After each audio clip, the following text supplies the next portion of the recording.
सांगलीतील इस्लामपूर या ठिकाणी राष्ट्रवादी काँग्रेस शरद पवार पक्षाच्या वतीनं रास्ता रोको आंदोलन करण्यात आलंय।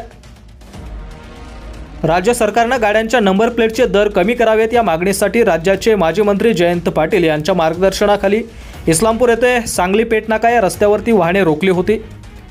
यावेळी राष्ट्रवादीचे पदाधिकारी व कार्यकर्ते मोठ्या संख्येने रस्त्यावर उतरले होते।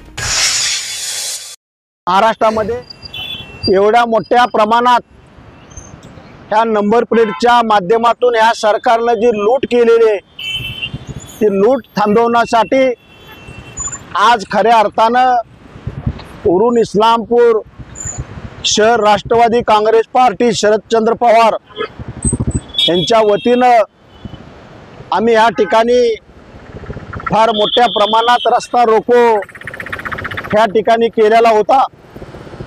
पोलिसांनी बळाचा वापर करून आम्हानी त्या ठिकाणी बाजूला सारलेलं आहे।